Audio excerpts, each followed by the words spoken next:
नमस्कार प्यारे विद्यार्थियों, आप सभी का बहुत बहुत स्वागत है आपके अपने इस YouTube चैनल में। आज हम बात करेंगे क्लास नाइन्थ एसएसटी का जो बुक है डेमोक्रेटिक पॉलिटिक्स पार्ट फर्स्ट, उसका चैप्टर 1 करने वाले हैं। इस वीडियो के अंदर आपको कवर करवाएंगे और बहुत छोटा सा एक वीडियो है लेकिन आपके लिए बहुत हेल्पफुल रहेगा। इस वीडियो को देखने के बाद आपके बहुत सारे डाउट्स इसमें क्लियर हो जाएंगे। चैप्टर पढ़ने में भी आपको मज़ा आएगा इसके बाद जब आप इस वीडियो को देखेंगे।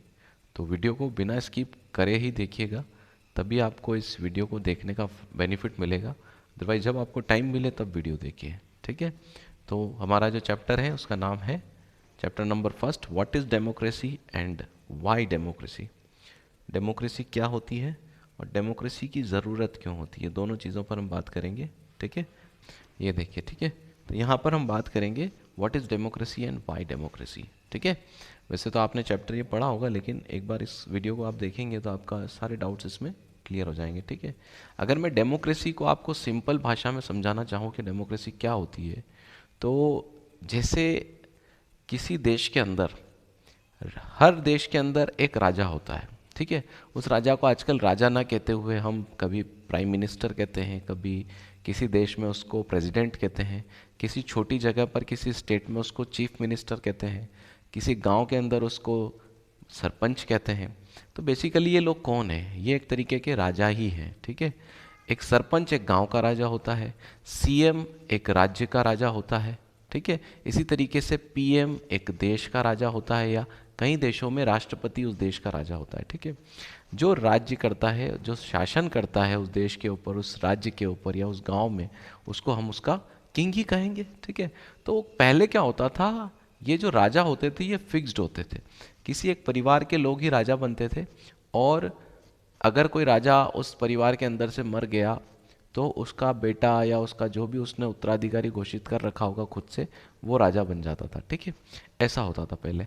लेकिन अब क्या होता है कि अब राजा इस तरीके से ना बनते हुए वोट देकर, लोग वोट देकर अपना किंग चुनते हैं। बेसिकली ये वोट देकर किंग चुनने की जो प्रोसेस है उसी को हम क्या कहते हैं? डेमोक्रेसी। अगर सिंपल वर्ड्स में आपको समझाना चाहूँ तो, ठीक है। यहाँ पर देख सकते हैं कि कोई बंदा होता है, वो इलेक्शन में खड़ा होता है ना, वो अपनी बातें लोगों को बताता है, ठीक है। और फिर उसके बाद क्या होते हैं, लोग उसकी बातें सुनते हैं अच्छे से। सुनने के बाद उसको जिसकी बातें पसंद आती, बहुत सारे उम्मीदवार खड़े होते हैं, उनमें से जिसकी बात उसको अच्छी लगती है वो उसको क्या करते हैं? वोट देते हैं, ठीक है। ये पुराने तरीके की वोटिंग है। यहाँ पर आपको दिख रही है कि जब पहले बैलेट पेपर से जो है वोटिंग की जाती थी, लोग बैलेट पेपर डालकर वोटिंग करते थे।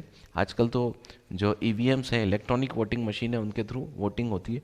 तो बेसिकली किसी भी मशीन से वोटिंग करें, बैलेट पेपर से वोटिंग करें, ऐसे हाथ खड़ा करके वोटिंग करें, किसी भी तरीके से जब वोटिंग करके किसी को जिताया जाता है, किसी को सिलेक्ट किया जाता है, वही डेमोक्रेसी है, ठीक है। उसी को हम डेमोक्रेसी कहते हैं।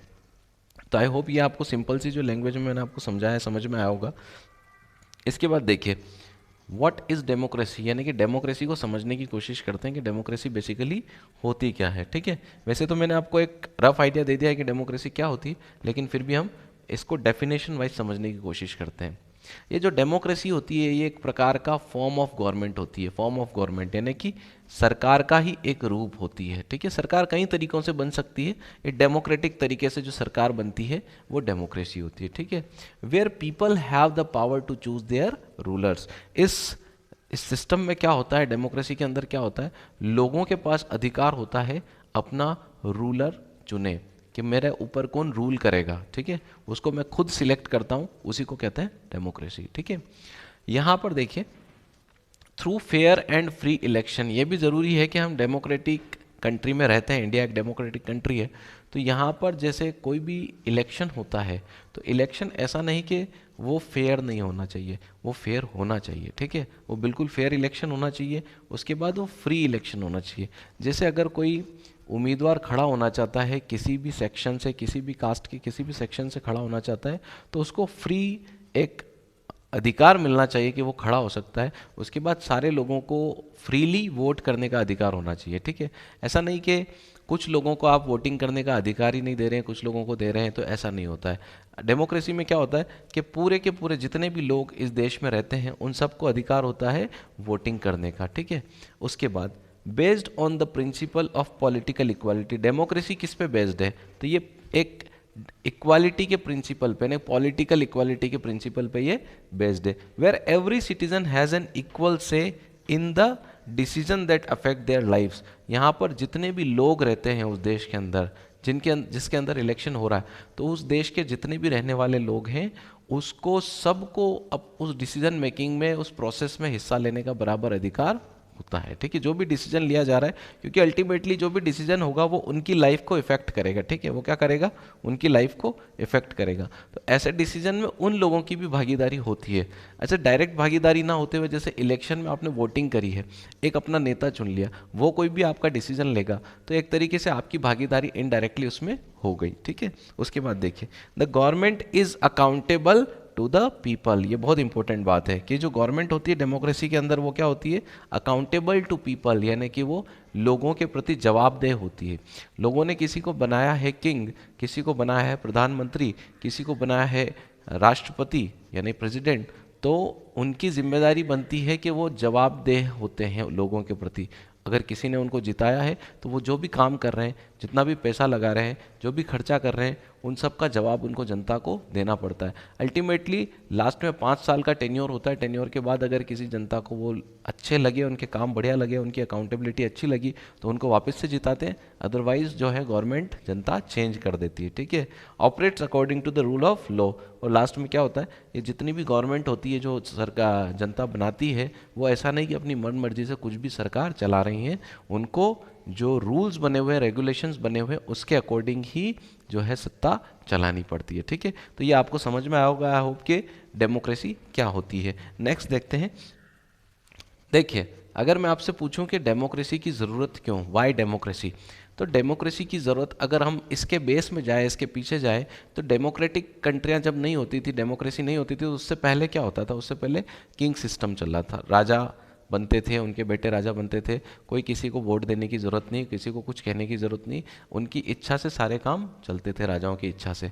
तो इस सिस्टम में क्या होता था, ऐसे नहीं कि सारे राजा ही बुरे होते थे, बहुत सारे राजा अच्छे भी होते थे, लेकिन ये रेयर केस में होता था। तो जब कोई बुरा राजा आ जाए और वो बुरी तरीके से किसी देश के ऊपर राज्य करने लगे, तो पूरे देश का नुकसान होता है, ठीक है। तो उस नुकसान की वजह से फिर धीरे धीरे लोगों को लगा कि यार ये तरीका गलत है, इस तरीके से हम अपने देश का राजा नहीं चुन सकते। तो उनको किस तरीके से राजा चुनना चाहिए, तो उन्होंने सोचा कि हम ही डिसाइड करेंगे, हम सिलेक्ट करेंगे कि हमारे देश का राजा कौन बनेगा। तो ये जो डेमोक्रेसी की ज़रूरत पड़ी, ये उस सिस्टम की वजह से पड़ी जहाँ पर क्या होता था, मन मर्जी चलती थी राजाओं की। राजा अपने तरीके से राज्य चलाते थे, मर्जी पड़ी उसको सजा देते थे, जिसकी मर्जी होती थी उसको वो अप्रिशिएट करते थे, जहाँ मर्जी आक्रमण करते थे। तो इस तरीके से देश नहीं चल सकता, ठीक है। तो उस सिस्टम को हटाने के लिए, एक फेयर सिस्टम लाने के लिए, जहाँ पर सबको इक्वल राइट्स मिले, सबको अधिकार मिले, ऐसा सिस्टम लाने के लिए डेमोक्रेसी की ज़रूरत पड़ी, ठीक है। वाई डेमोक्रेसी का जवाब मैंने आपको दे दिया, लेकिन इसके बहुत सारे पार्ट्स हैं, मैं आपको बताता हूँ, ठीक है। तो सबसे पहले तो डेमोक्रेसी की ज़रूरत क्यों पड़ती है, क्योंकि डेमोक्रेसी आपको क्या देती है, डेमोक्रेसी आपको देती है इक्वालिटी, है ना। डेमोक्रेसी आपको क्या देती है, इक्वालिटी देती है, बराबर का अधिकार देती है हर तरीके से। किस तरीके से, every citizen has the right to participate in the decision making process. यहाँ पर सबको बराबर का अधिकार मिलता है कि जितने भी लोग हैं वो सब डिसीजन मेकिंग में अपना हिस्सा निभा सके, अपना पार्ट निभा सके, ठीक है। उसके बाद दिस प्रमोट्स इक्वालिटी, ये जो क्या करती है, इक्वालिटी को प्रमोट करती है। इक्वालिटी बहुत टाइप की होती है, जैसे कि जेंडर इक्वालिटी हो गई, जैसे कि पुरुष और महिला में कोई फ़र्क नहीं होना चाहिए। ये कब आया, जब डेमोक्रेसी आई देश में। इसी तरीके से कास्ट की इक्वालिटी, कोई जाति ऊंची या कोई जाति नीची नहीं होती है। इसी तरीके से रेसेस की इक्वालिटी, कोई रंग भेद नहीं होना चाहिए देश के अंदर, सब कलर के लोग एक जैसे हैं, सब जातियों के लोग एक जैसे हैं। ये इक्वालिटी किसने दी, ये अधिकार किसने दिया, तो ये जो दिया आपकी डेमोक्रेसी ने। Ensure intersects of all sections,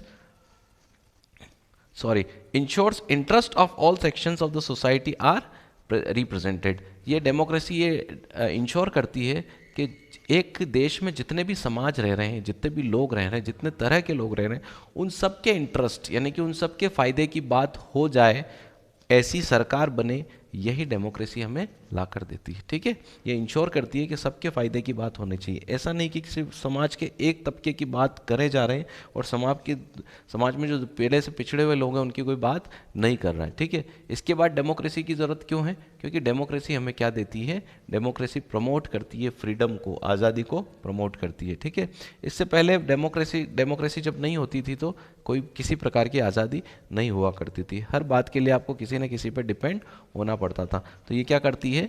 democracy freedom को प्रमोट करती है। फ्रीडम बहुत तरह की होती है। ठीक है, किस टाइप की फ्रीडम चाहिए और किस टाइप की फ्रीडम डेमोक्रेसी ने दी? तो फ्रीडम ऑफ स्पीच, ठीक है, बोलने की आज़ादी। कई बार ऐसा होता था कि बोलने तक पे पाबंदी होती थी। ठीक है, लेकिन आज जो मर्जी, जैसे मर्जी हर व्यक्ति कुछ ना कुछ अपनी बात रख सकता है। तो ये जो फ्रीडम ऑफ स्पीच है, ये किसने दी? डेमोक्रेसी ने। फ्रीडम ऑफ एक्सप्रेशन, अभिव्यक्ति, हर व्यक्ति अपनी अभिव्यक्ति कर सके, अपने मन की बात रख सके, अपने मन के तरीके से जी सके, वो जो अभिव्यक्ति की आज़ादी है वो किसने दी? डेमोक्रेसी ने। उसके बाद एसोसिएशन की आज़ादी, मैं जिस समाज में जुड़ना चाहूँ, मैं जिस ग्रुप में जुड़ना चाहूँ, मैं जिस एक पर्टिकुलर दल में जुड़ना चाहूँ उसमें जुड़ सकता हूँ, उसका हिस्सा बन सकता हूँ, या किसी भी पर्टिकुलर एसोसिएशन से बाहर आ सकता हूँ। ये मेरी व्यक्तिगत, ये मेरी पर्सनल जो है आज़ादी है, और ये आज़ादी किसने दी है? डेमोक्रेसी ने ही ये आज़ादी दी है। ठीक है, तो ये जो देता है डेमोक्रेसी, वो क्या देती है? फ्रीडम देती है। फ्रीडम, उड़ने की आज़ादी, है ना? अपने मन को, विचारों को उड़ने की आज़ादी मिलेगी, तभी आप भी बच्चों कुछ ना कुछ अपनी लाइफ में ज़रूर कर पाएंगे। ठीक है, allow citizen to express their views, ये जो सिटीजन्स को क्या अलाउ करती है? कि वो अपने व्यूज़ को एक्सप्रेस कर सके, अपने मन में जितनी भी बातें हैं, विचार हैं, व्यूज़ मतलब क्या हो गया आपका? विचार, अपने विचारों को एक्सप्रेस कर सकें और अपने ओपिनियंस को भी रख सकें without of reprisal, without the fear of reprisal, यानी कि ऐसा डर नहीं है मन में कि हम जब अपनी अभिव्यक्ति रखेंगे, अपना व्यू रखेंगे, अपने विचार रखेंगे तो कोई हमें डराएगा, कोई हमें धमकाएगा या कोई हमें सज़ा दे देगा। इस प्रकार के किसी डर के बिना जब कोई व्यक्ति अपने अभिव्यक्ति रख सकता है, अपने विचार रख सकता है, ये तभी पॉसिबल है जब किसी देश में क्या हो? डेमोक्रेसी हो। ठीक है, तो यहाँ तक भी आपको समझ में आ गया होगा। अब नेक्स्ट देखते हैं। ठीक है, डेमोक्रेसी क्या इंश्योर करती है? डेमोक्रेसी इंश्योर करती है अकाउंटेबिलिटी। ठीक है, मैंने कहा ना, सरकार बनाना बड़ी बात नहीं है, सरकार के चलते टाइम उसकी जवाबदेही भी बहुत ज़्यादा ज़रूरी होती है। सरकार अगर जवाबदेह नहीं होगी तो फिर वो भी तानाशाह हो जाएगी। ठीक है, अगर किसी सरकार ने जवाब देना बंद कर दिया जनता को तो वो भी क्या हो जाएगी? एक तरीके की तानाशाही ही कहलाएगी, है ना? तो जैसे कि कई देश ऐसे हैं जहाँ पर जो सरकारें बनी हुई है वो जनता के प्रति बिल्कुल जवाबदेह नहीं है। ठीक है, आपने उनको एक बार जिता दिया तो वो अपनी मनमर्जी का ही करने लग गए हैं। तो अकाउंटेबिलिटी भी कौन इंश्योर करता है? आपकी जो है डेमोक्रेसी इंश्योर करती। Government is accountable to the people, government सबसे पहले जिन लोगों ने उनको जिताया है, जिन लोगों ने उनको जिताकर आगे बढ़ाया है, सबसे पहले तो वो उनके प्रति जवाबदेह है। ठीक है, उसके बाद elected representatives are responsible for the decision they make, जितने भी इलेक्टेड रिप्रेजेंटेटिव्स हैं, जनता जिसको जिताती है, वो जीते हुए लोग जितने भी निर्णय लेते हैं उसके लिए वो खुद रिस्पॉन्सिबल होते हैं, उनकी खुद की रिस्पॉन्सिबिलिटी होती है कि हाँ, हमने जो निर्णय लिए हैं उसकी सारी की सारी रिस्पॉन्सिबिलिटी किसकी है? हमारी है। अगर इसमें कुछ अच्छा होता है तो भी हम रिस्पॉन्सिबल हैं, और अगर कुछ बुरा होता है तब भी हम रिस्पॉन्सिबल हैं। वो रिस्पॉन्सिबिलिटी लेनी पड़ती है सरकार को। ठीक है, क्योंकि ये डेमोक्रेसी इसी को कहते हैं कि आप अकाउंटेबल हो हर चीज़ के लिए। Can be voted out of office if they fail to deliver on their promises, 5 साल आपने अपनी मनमर्जी की कर ली, हो सकता है 5 साल से पहले ही जनता अगर आपको पसंद नहीं करती है तो आपको बाहर कर दे राज्य से, शासन से, गवर्नमेंट से, और अगर 5 साल तक आपने जैसे तैसे चला लिया तो 5 साल के बाद तो आपको बाहर होना ही पड़ेगा अगर आपने अच्छे से राज्य नहीं किया, शासन नहीं किया। ठीक है, तो यहाँ तक भी आपको समझ में आ गया होगा। तो डेमोक्रेसी की ज़रूरत क्यों पड़ती है? क्योंकि इतने सारे बेनिफिट जनता को मिलते हैं, इसलिए डेमोक्रेसी की ज़रूरत पड़ती है। इसके बाद देखिए एक और इसमें पॉइंट आता है, प्रमोट्स पीसफुल चेंजेस। ये क्या प्रमोट करती है? पीसफुल चेंज, शांतिपूर्वक जो बदलाव ला सकते हैं समाज के अंदर, वो कौन प्रमोट करता है? आपकी डेमोक्रेसी प्रमोट करती है। बदलाव किस तरीके के? सबसे पहले तो change can happen through peaceful means, शांतिपूर्वक तरीके, पीसफुल मीन्स यानी कि शांतिपूर्वक जितने भी तरीके हैं उनसे चेंजेस ला सकती है डेमोक्रेसी, सच एज इलेक्शन। सबसे शांतिपूर्व तरीका कौन सा है बदलाव लाने का? सरकार ही बदल दो। सरकार बदलने की ताकत कौन रखता है? इलेक्शंस रखते हैं, ठीक है। आप चुनाव कर दो, सरकार बदल जाएगी। उसके बाद प्रोटेस्ट, है ना, जब लोग क्या करते हैं किसी चीज़ के लिए, किसी कानून के लिए, किसी बात के लिए, जब उनको कोई पसंद नहीं आती है चीज़, तो वो क्या करते हैं? प्रोटेस्ट करने लगते हैं, उसके खिलाफ आंदोलन करते हैं, विरोध करते हैं, विद्रोह करते हैं, लेकिन सब क्या करते हैं? वो peaceful and other forms of non violent action. और इसके अलावा जितने भी बहुत सारे तरीके होते हैं जिसमें नॉन वायलेंस होना चाहिए, ठीक है। डेमोक्रेसी कभी भी किसी को अलाउ नहीं करती कि आप वायलेंस करें। जब कोई वायलेंस करता है, यानी कि वायलेंस को हम कहते हैं हिंसा करता है, तो हिंसा करने से क्या होता है? देश का भी नुकसान होता है। देश के साथ देखिए, देश में आप रह रहे हैं, तो अगर देश की किसी भी प्रॉपर्टी को आप नुकसान पहुंचाते हो तो अल्टीमेटली नुकसान आपका ही होता है, क्योंकि आपके ही टैक्स के पैसे से सारी चीज़ें बनती है। गवर्नमेंट के पास कोई अलग तरीका नहीं होता है कि वो पैसा कमाकर आपके लिए सड़क बनाए, आपके लिए बैंक्स खड़ी करें, आपके लिए डिवाइडर बनाए, आपके लिए इलेक्ट्रिसिटी जनरेट करें। इनके पास अलग से कोई पैसा नहीं होता। आप जो टैक्स पे करते हैं उसी से उनके पास पैसा आता है और उसी से ये सारी चीज़ें बनती है। फिर एक कोई हिंसक विद्रोह होता है, कोई विरोध होता है और उसमें सारी चीज़ें तबाह कर दी जाती है, नष्ट कर दी जाती है। तो डेमोक्रेसी कभी भी उस चीज़ को अलाउ नहीं करती। This helps to avoid violent conflicts and promotes stability. जब किसी देश में क्या होता है, डेमोक्रेसी होती है, तो वहाँ पर वायलेंस की कोई जगह नहीं होती है। उनको अवॉइड करते हुए क्या करते हैं? वो देश में एक स्टेबिलिटी लाने की कोशिश करते हैं। जहाँ पर डेमोक्रेसी होती है वहाँ पर स्टेबिलिटी होती है। स्टेबिलिटी मतलब स्थिरता होती है। स्थिरता से क्या फ़ायदा होता है? देखिए, मान लो आप एक इन्वेस्टर हैं जो पैसा लगाते हैं कहीं पे, तो आप ऐसी जगह पर पैसा लगाना चाहेंगे जहाँ पर स्थिरता है, यानी कि गवर्नमेंट भी स्थिर रहे, उसके अलावा वहाँ का जो माहौल है वो भी कैसा होना चाहिए? स्थिर होना चाहिए। तभी आपको ये रहेगा कि हाँ, मैं पैसा लगा रहा हूँ तो मेरा पैसा क्या रहेगा? सिक्योर, सेफ रहेगा। अदरवाइज जैसे आपने ऐसी जगह पे पैसा लगा लिया, मान लो जैसे कि पाकिस्तान है, वहाँ पर पूरी गवर्नमेंट भी ज़्यादा टाइम तक स्टेबल नहीं रहती, तो कोई भी वहाँ पैसा लगाने में डरता है कि अगर मैंने यहाँ पैसा लगा दिया तो फिर उसके बाद क्या होगा? हो सकता है सरकार बदल गई, कुछ कानून बदल गए, नियम बदल गए, तो अल्टीमेटली नुकसान किसको होगा?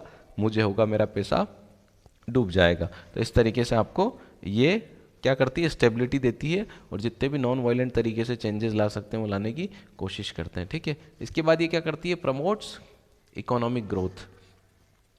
किसी भी देश को आगे बढ़ने के लिए पैसे की ज़रूरत होती है, ठीक है। पैसा जो होता है वही किसी देश की ग्रोथ का मेन चीज़ होती है। अगर पैसा ही नहीं होगा किसी देश में तो उस देश की ग्रोथ होना लगभग पॉसिबल नहीं होती, ठीक है। तो हम भी जानते हैं कि किसी नए काम को करने के लिए पैसे की ज़रूरत पड़ती है, नया बिजनेस करने के लिए पैसे की ज़रूरत पड़ती है। तो डेमोक्रेसी आपको क्या देती है? वो एक इकोनॉमिक ग्रोथ देती है। इकोनॉमिक ग्रोथ किस तरीके से देती है? Democracy promotes economic growth by creating stable and predictable environment for business to operate in. किसी भी देश में, ठीक है, अगर डेमोक्रेसी होगी तो वहाँ पर एक ऐसा इन्वायरमेंट खड़ा हो जाएगा जहाँ पर किसी भी बिजनेसमैन को बिजनेस करने में कभी भी कोई दिक्कत नहीं आएगी, कभी कोई प्रॉब्लम नहीं आएगी। जहाँ पर डेमोक्रेसी नहीं होती है, जहाँ पर तानाशाही चलती है, वहाँ पर बिजनेस करना भी बहुत ज़्यादा मुश्किल होता है। अगर वो बिजनेस वहाँ के जो किंग है, वहाँ के जो राजा है, उसके अकॉर्डिंग चल रहा है तो ठीक है, अदरवाइज कभी भी वो राजा क्योंकि उनके कोई कानून तो होते नहीं है, जहाँ पे डेमोक्रेसी नहीं होती है, तो वो किसी भी तरीके से आपका बिजनेस बंद करने की ताकत रखते हैं, ठीक है।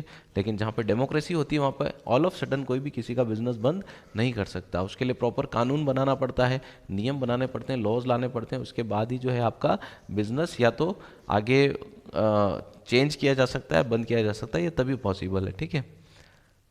This attracts investments and create job. अगर स्टेबल गवर्नमेंट होगी, अगर वहाँ पे डेमोक्रेसी होगी, प्रजातंत्र होगा, तो वहाँ पर क्या होता है कि इन्वेस्टर्स आते हैं, पैसा लगाते हैं, ठीक है।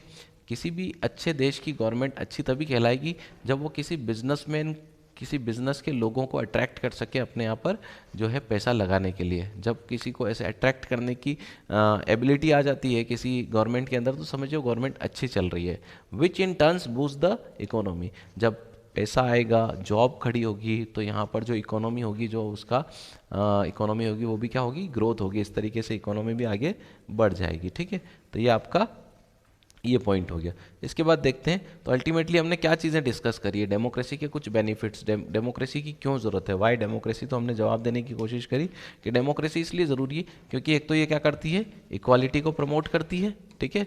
उसके बाद ये फ्रीडम को प्रमोट करती है, freedom of speech, freedom of expression है, उसकी बात करी हमने।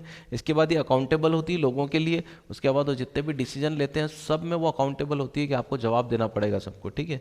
उसके बाद ये पीसफुल चेंजेस ला सकती है इलेक्शन के थ्रू, प्रोटेस्ट के थ्रू, या जितने भी नॉन वायलेंट तरीके हैं उनके थ्रू हम क्या ला सकते हैं, पीसफुल चेंज ला सकते हैं। एंड इकोनॉमिक ग्रोथ, और ये एक जो डेमोक्रेसी होती है अल्टीमेटली क्या देती है आपको, इकोनॉमिक ग्रोथ देती है। तो इन सारी वजहों से जो है डेमोक्रेसी बहुत ज़्यादा किसी भी देश के लिए ज़रूरी होती है, ठीक है।